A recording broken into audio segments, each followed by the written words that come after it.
Hi guys, Peter Finch here, teaching professional down at Trafford Golf Centre in Manchester, and I'm doing a video today on setup and specifically on ball position. It's just after a couple of questions that I've had from subscribers just about different setup positions with different irons and how you should just be approaching every single shot, because with the different irons you do need different ball positions. So here's just a very quick guide to how you can get a good ball position every single time, and it's a dead simple method that you can actually use during practice and during play. Now first of all, I'd obviously expect you to go out and practice it before you implement it into your games. So I've got an alignment stick here on a mat, on a range mat, like you'd be using at home or like you'd be using in your garden or wherever you want to practice this, just so you get a good reading of where your ball position is in relation to your feet, your spine angle and your swing center as well. So here we go. Now what I've done is I'm just using the irons, because with the driver, I'll talk about that a little bit, but I've already done a little video on driving, so you can go and check that out on fairway woods and hybrids as well. So this is specifically for irons. Now the first iron I've got here is my 9 iron. So it's my shortest iron, obviously after my wedge, but of the main irons, I've got a 9 iron here. So this is the first iron that I'm going to get set up to. Now, I'm going to pull this. With the 9 iron, you want the ball to be pretty much in the center of the stance, because the swing arc for a 9 iron bottoms out just after the center of the stance. So that's why you'll strike down on the ball and then you'll take that little bit of a divot. Now to get the ball in the center of the stance with the 9 iron, it's obviously very easy. See here with the alignment stick, I've just got both my feet either opposite side of the alignment stick, and to get the ball in the center of my stance, I'm just going to take a little step on my left foot, a little step on my right foot, and that ball there is in the center of my stance. Now as far as how it kind of relates to the rest of my setup, my spine angle is pretty straight here. My right shoulder slightly lower than my left, and I'm ready here to hit a really kind of decent kind of shot with my 9 iron, because I know I'm set up really, really well. So here we go with this one.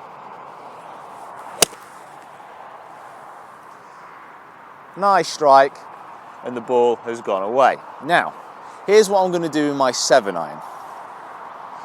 Dead simple. I'm going to keep the ball position exactly where it is. The only thing I'm going to move, and the only thing which is going to be slightly different, is I'm just going to widen my stance very slightly. So I'm going to move my right foot, and I'm just going to put it just an inch or two just back towards the right side. So in effect my stance is wider, but what's actually happened is in relation to my spine angle and my swing center, which is the middle of my chest, the ball's actually moved further forward. Now this is important because as the swing arc comes around, again it's going to bottom out just after the ball, slightly further forward in my stance. So I'll be using my center ball position for my 9 and my 8 iron, but now I've moved to my 7 iron and then my 6 iron, I've just taken a step slightly further to the right hand side. So from here, I'm good to go again. If you notice as well, all these setups, my hands are just going to be ahead of the ball, just leaning towards my left thigh.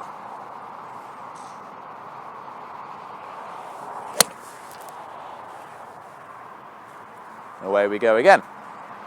Now, you've probably guessed it, my ball position is going to stay exactly the same as I move on to my 5 iron, but it'll be my 5 and my 4 iron during the game situation. So the ball position is exactly the same. Just take another step to the right, another inch to the right hand side, and all of a sudden my swing center and spine angle have now moved behind the ball.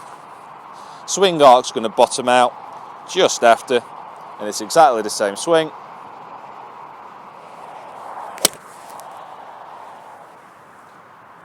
And then with my 3 iron, and then getting on to my 2 iron, this is where things change very, very slightly.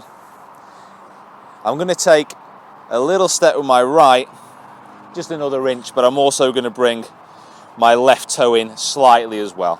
So here the ball position is just kind of it's in between the middle of my stance and my left foot. But just going through that same routine every single time, that's going to get your ball position absolutely bang on. So if this was a 9 iron or an 8 iron, feet together, little step, ball in the center of the stance, good to go. 7 iron and 6 iron, little step, slightly bigger step, ball position goes further forward. 5 iron, 4 iron, little step, even a bigger step, ball goes further forward, and then when it gets to the 3 and the 2, just give it that little bit more kind of movement forward in the stance and that left toe a little bit further back in. And like I said, with each one of these setups, my hands are just getting opposite my left thigh, and that'll again allow me to bottom out the swing arc correctly. So it moves from the center, then you widen your stance, and it's a dead simple way of doing it. It's a lot easier than having the same width of stance and then just shuffling the feet backwards as you get higher. It's a lot more precise using that method.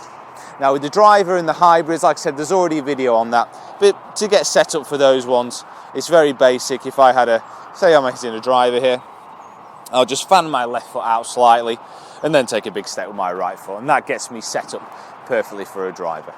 So that's a very quick kind of basic guide on how you can get a better setup with your irons, a better ball position, and hopefully it'll allow you to get a little bit more kind of clear thought on what you should be doing, because the last thing you want to be doing is setting up over a ball, not quite sure where you're actually at and what you're actually doing. So use that little routine, practice it, and by all means, please use the comments box below. Let me know how you get on, okay? So thanks very much for watching, guys. Please subscribe to my channel if you haven't already. Feel free to follow me on Facebook and Twitter as well. It'd be great to keep in contact and stay in touch. So cheers for watching, and I'll see you down here next time. Oh, just a quick sneak peek. Me and Rick are going off to play Mottram Hall tomorrow, and that video should be uploaded relatively shortly, probably within the next week or so. So look out for that. Promises to be a great match. So cheers for watching, and I'll see you next time.